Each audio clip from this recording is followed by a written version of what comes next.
Welcome. I just want to say I am so excited about this conversation that I'm going to be having today. I'm Lauren Fogelman with Business Success Solution, showing accounting professionals how to double their income working half the time. And today's topic is 2023 must-haves for accounting firms owners.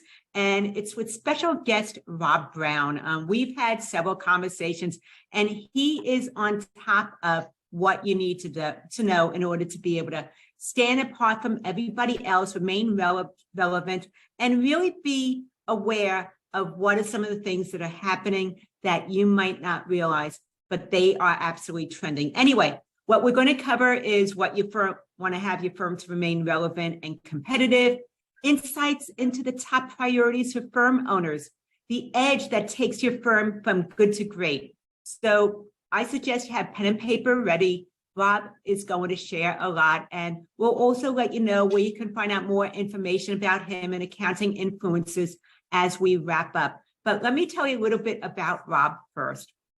He runs the Accounting Influencers Roundtable and hosts the world's only daily fintech and accounting podcast. Yes, that is daily. It is based in Nottingham, UK, and that is the home of Robinhood. He's interviewed over 1,000 guests, moderated countless panels, and has chaired hundreds of international business conferences. He is absolutely out there and in the know. Rob also wrote the best-selling book, Build Your Reputation, and his TED Talk, The Personal Brand of You. He's been interviewed over 300,000. Oh, his personal brand of you, YouTube has been viewed over 300,000 times on YouTube. Pretty impressive. And he is a stroke survivor, committed Christian, and black belt in kickboxing. Don't want to find him in a dark alley. He plays chess and backgammon, loves orange chocolate, is that correct? Loves orange chocolate, Rob?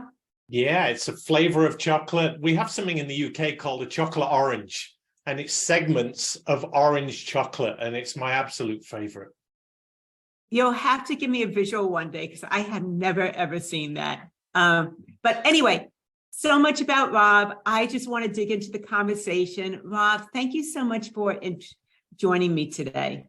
Lauren, it is a pleasure. You've teed it up nicely, and there is a lot to talk about for sure. And a little bit about, before we go into anything, can you just explain accounting influences and what that is before we really jump into the topic?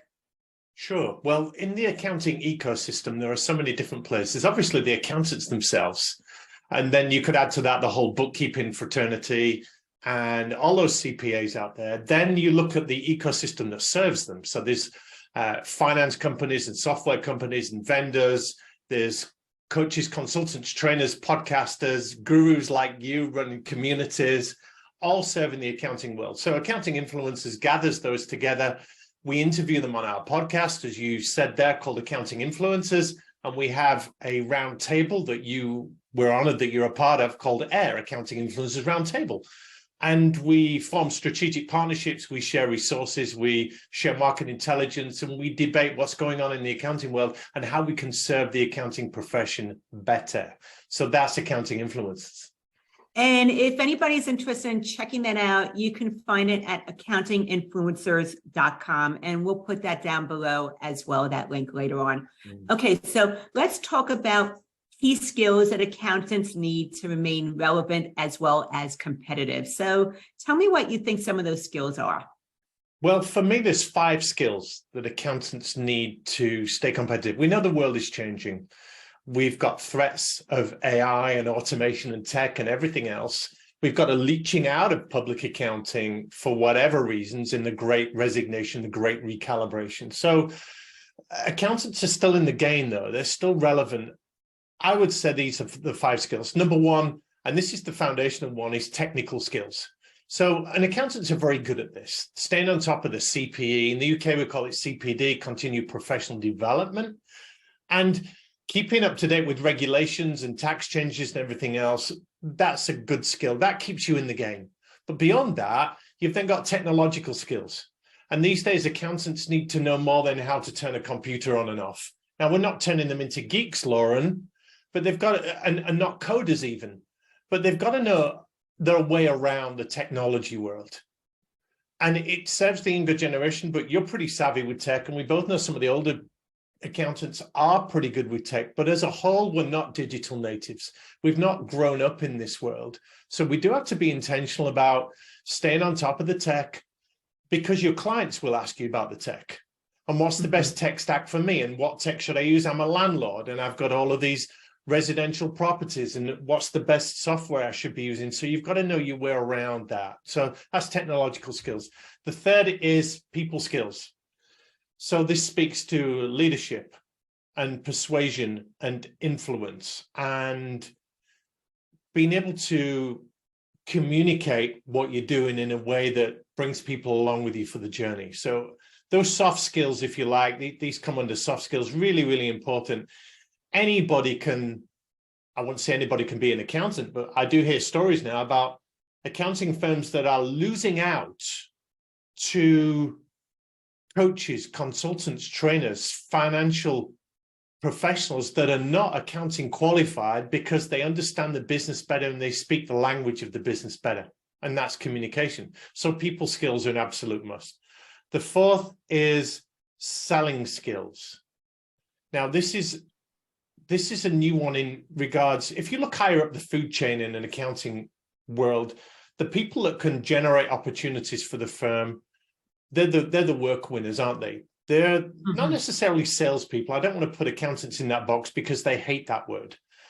But the ability to sell an idea, an opinion, a point of view, a change project, whatever that is, you need to be able to sell that with enthusiasm, with conviction. You need to be able to sell yourself. Goodness, how lousy are accountants at selling themselves? You talk a lot about pricing and valuing and self-esteem, Lauren, in that world. And if you can't sell yourself, you're always going to be in trouble. So that selling skill is a big one for me. But then beyond that, just general leadership skills, because you're leading employees, you're leading clients as that trusted advisor.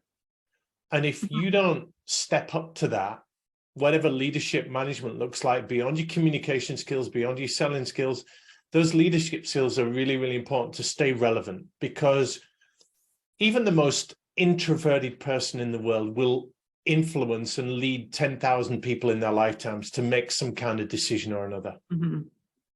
So being a better leader, working on yourself in all of those skills, the skills and knowledge that got you here won't get you there. And you coach so many accountants and bookkeepers, you'll be telling them that message all the time to, it's no good being the same today as you were yesterday.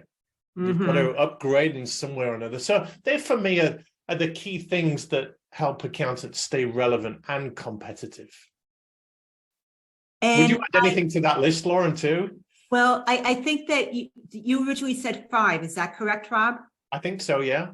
Okay, I got 4, so I want to make sure that I got them correct. I have technical skills, people skills, selling skills, leadership skills. Which is the one that I missed?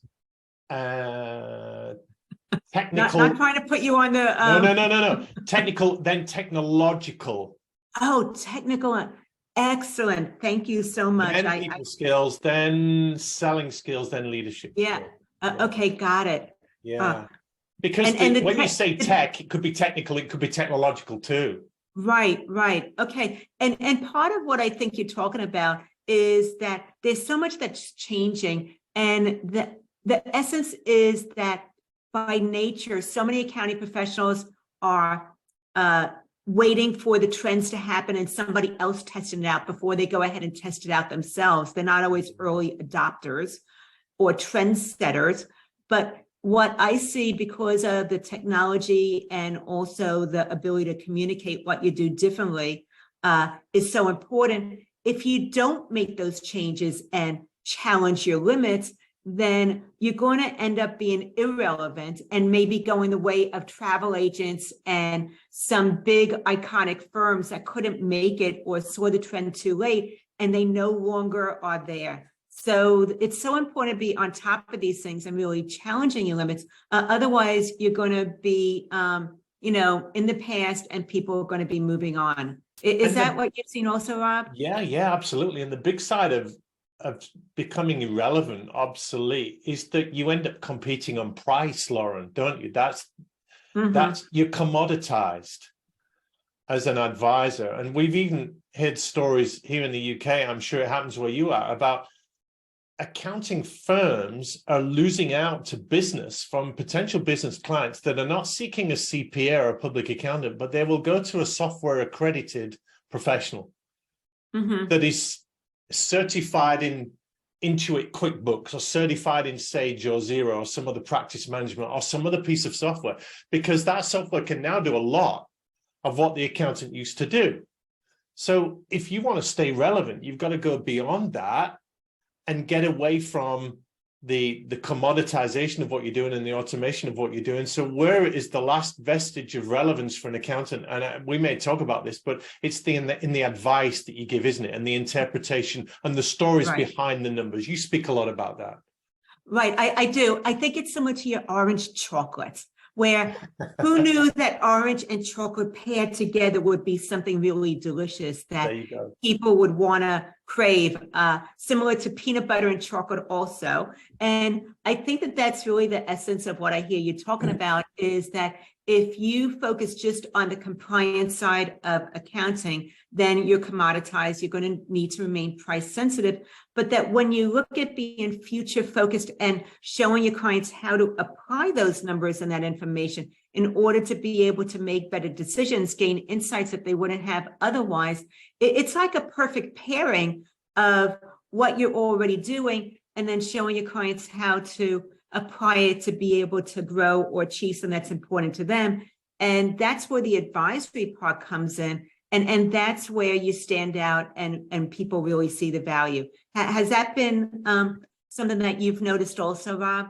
Well, certainly. And there's an extra level to that now, because if you look at where the threats come to accountants, it's not just from the automation and the compliance. You speak to the downward trend of compliance fees and the evaporation of margins on compliance. So if you're going to move into the advisory, I know you call it over there the CAS and the complete advisory or accounting services, client advisory services. But you look at technology now, and it does a lot of the advisory stuff for you in analytics and reporting and forecasting. So that's taken away from a lot of accountants. So where do they go from there?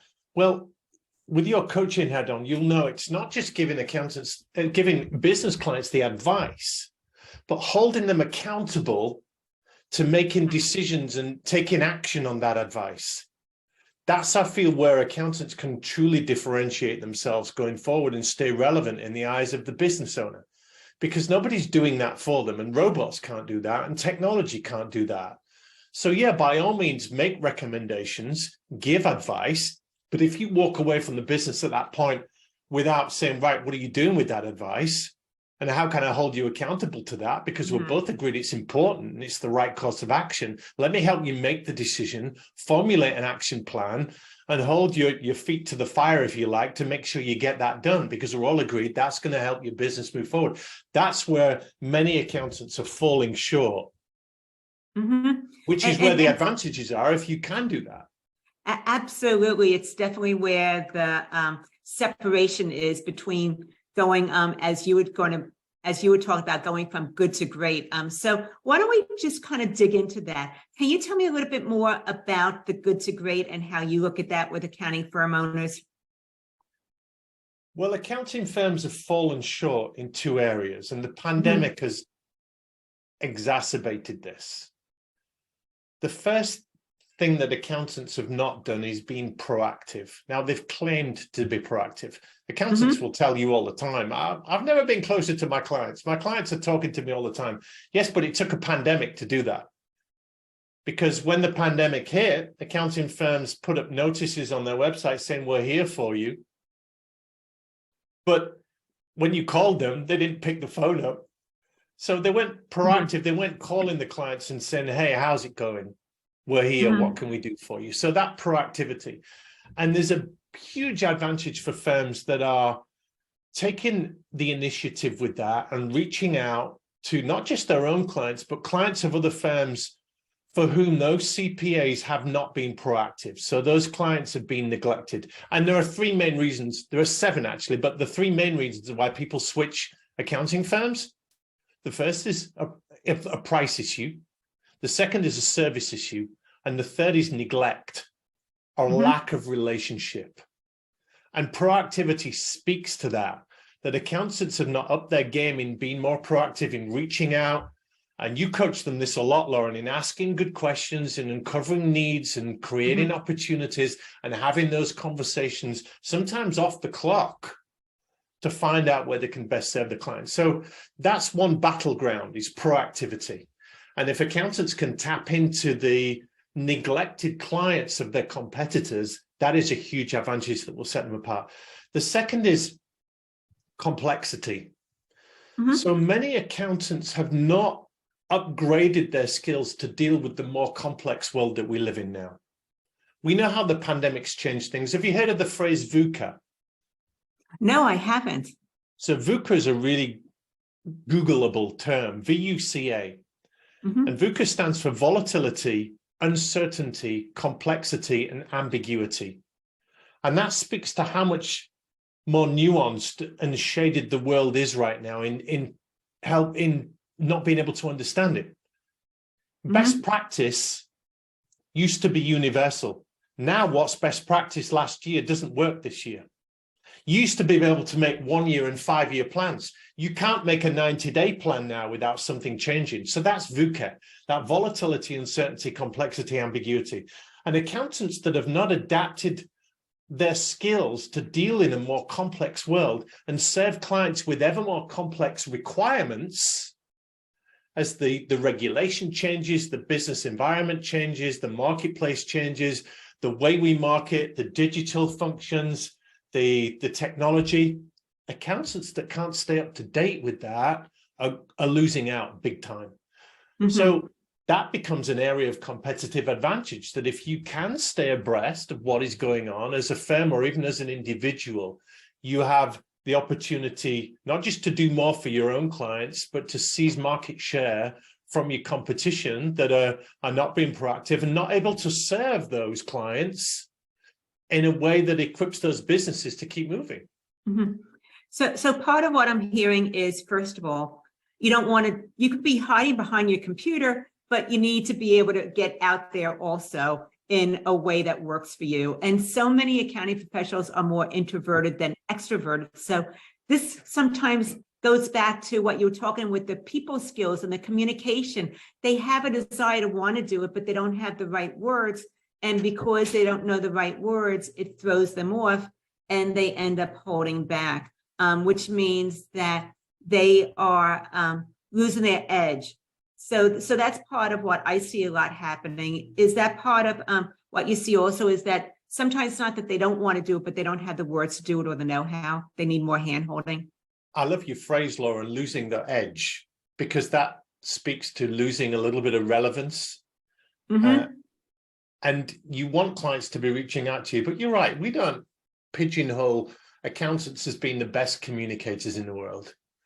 But we hear more and more these days that the ability to hold high-level conversations, sometimes courageous conversations with clients, the ones that set accountants apart, because they are the trusted advisors, but they often don't act like it. They'll give advice, but they won't berate a client for not taking action on that advice. So to your point, yeah, one of the excuses, if we call it an excuse, may be that I don't know what to say. But accountants are also very good at taking instructions insofar as if you tell an accountant how to ask for a referral and use this phrase, once they've got the words, Lauren, they can do it. And if you tell them how to pick up the telephone to a client and ask how they're doing and saying, hey, we're doing this for a client just like you, I just wondered if it might be of interest to you as well. If you give them those scripts, you don't want to turn them into a robot, but the world runs on scripts.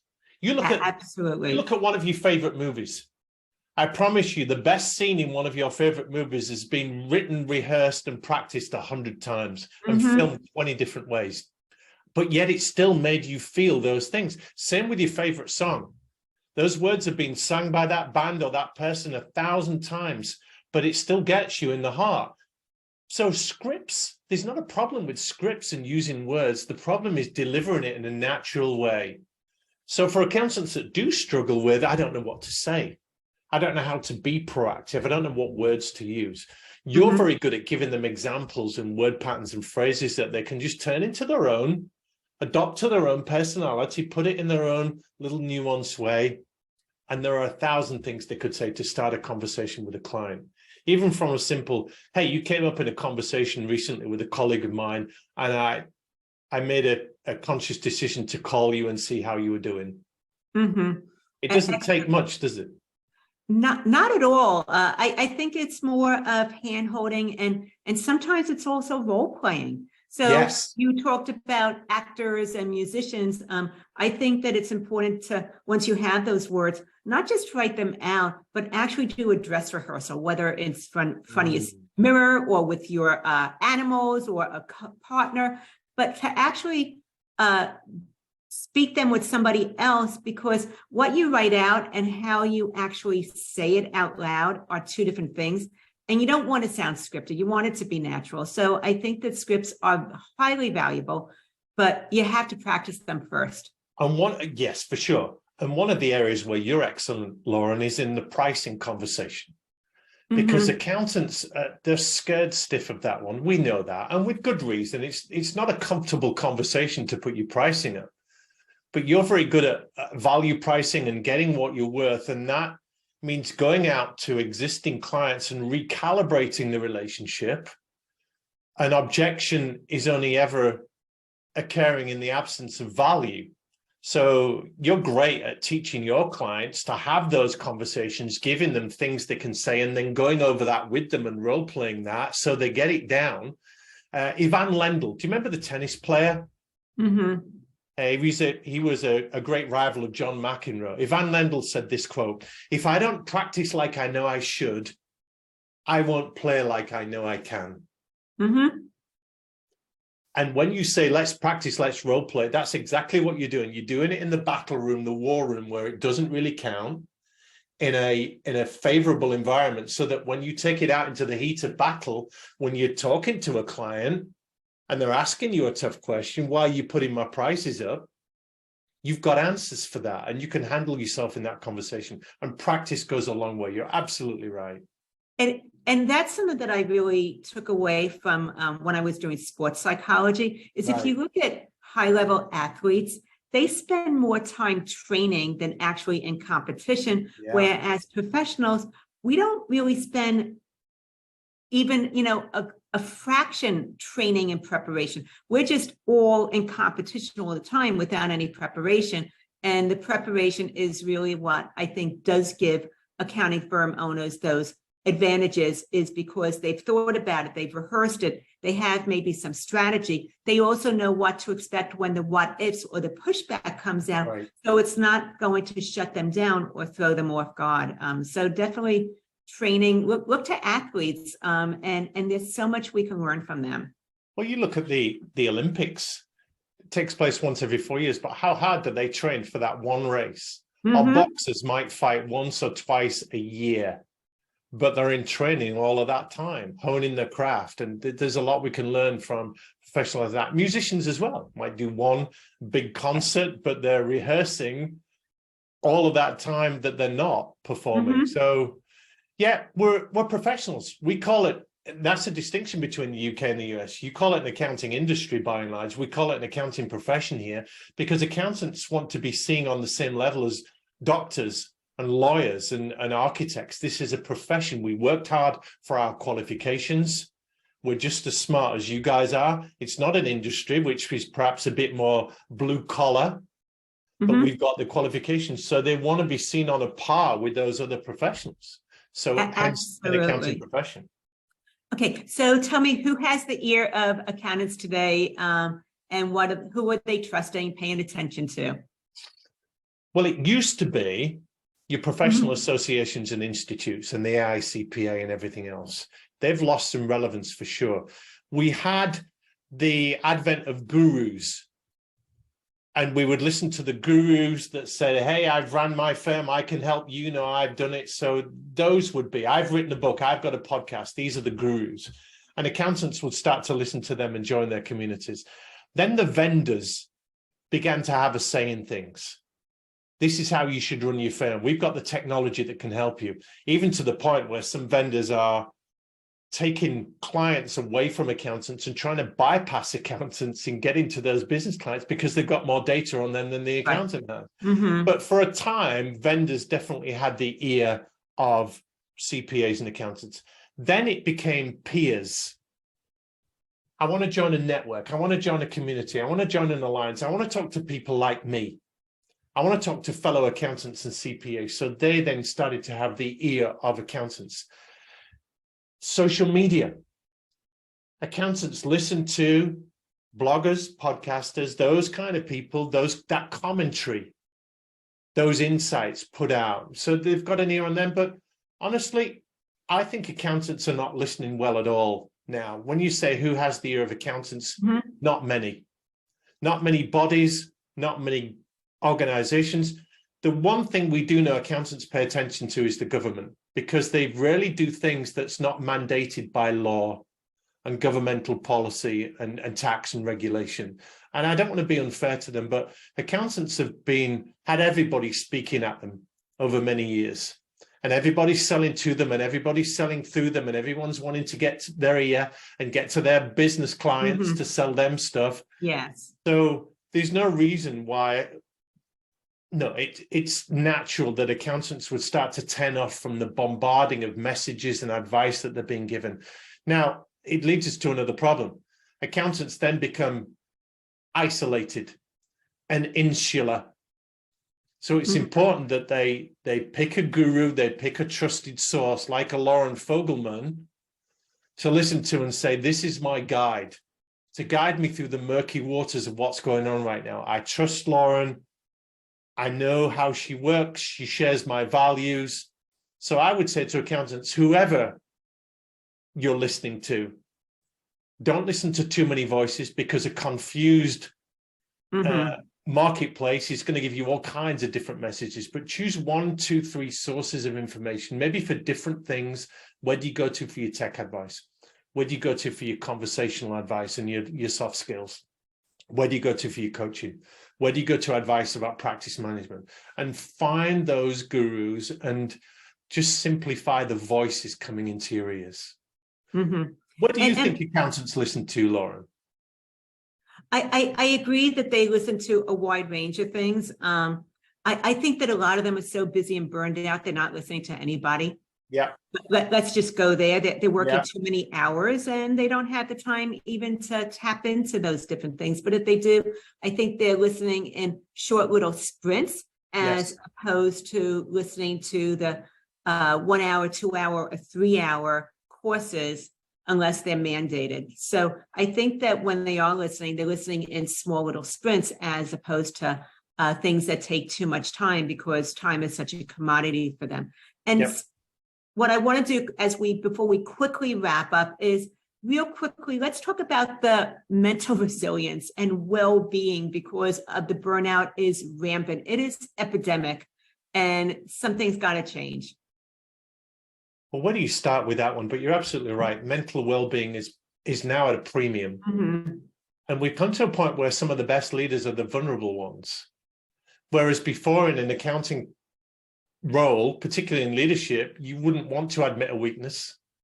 You wouldn't want to admit that you're struggling with something. Now, some of the best leaders are okay at coming out and saying, whether personally or professionally, I'm not coping well. And that gives their own people license to share their own vulnerabilities. Because the problem we're having with mental health is that people are not feeling they've got permission to share and permission to vent and moan and bitch and whine. And everybody's contending with something, Lauren, aren't they? We're not saying accountants are BMWs, bitches, moaners, whiners. We've all got things that we're contending with and going on, whether it's personal or business. So mental resilience is at a premium. We know that trials can make us strong, but also a lot of people are not coping. And just getting around people like you, just to You know that you're not just a coach and an advisor. You are a therapist, you are a psychologist, you're a psychiatrist, you're a shoulder to cry on, you're a trusted friend to a lot of your clients. And accountants are being that to their own clients and to each other.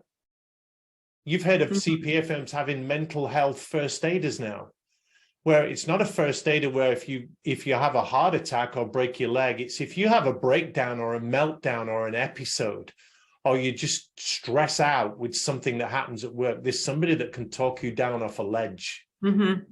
And we know it's prevalent, and we're starting to talk about it more, which is a start.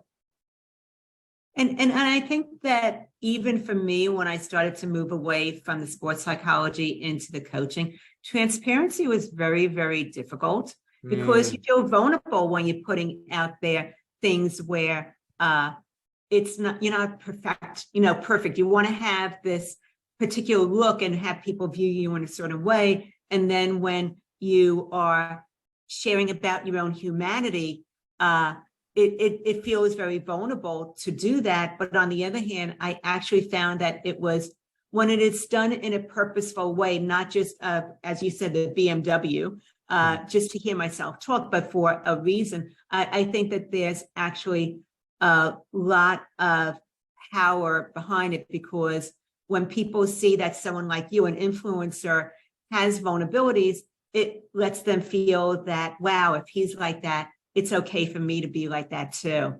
Well, I'll tell you quickly who has the biggest problem: men. Without being too sexist, because women talk, they communicate. But if you show any weakness as a man, you learn it on the school playground as a boy, that if you show any kind of weakness, that's it. You're mocked, you're bullied, you're picked on. So we take that from the playground onto the sports field. You can't show any weakness there. You've got to man up. You've got to grow a pair, whatever you say. So when you take that now into the workplace and you're struggling at home, or your kids are not talking to you, or you're working too many hours, or you've got health problems, men don't go anywhere with that. We don't admit it. And even if we want to admit it, we don't have anyone to talk to. We can go back to our partners and wives, but they don't want to hear our problems. They've got their own. They're not trained to be therapists for us. So men in particular, I think, are struggling with mental health. And it is indeed the biggest cause of death in men under 40 is suicide. That's unfortunate. Yes. And I think that it's also just, once again, all of us have this human side. We're emotional as well as physical, and that you need to, once again, put your own mask on first, sometimes take care of yourself.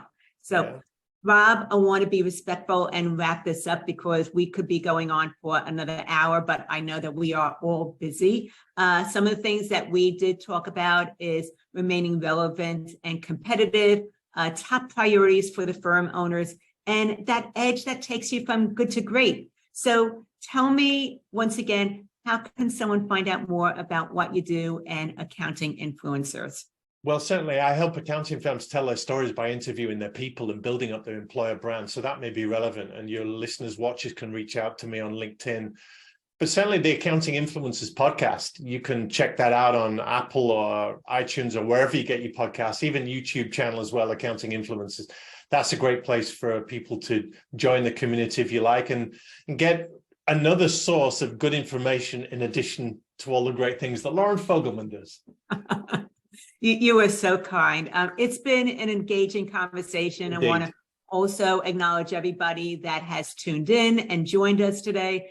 This is Lauren Fogelman with Business Success Solution, showing accounting professionals how to double their income while working half the time.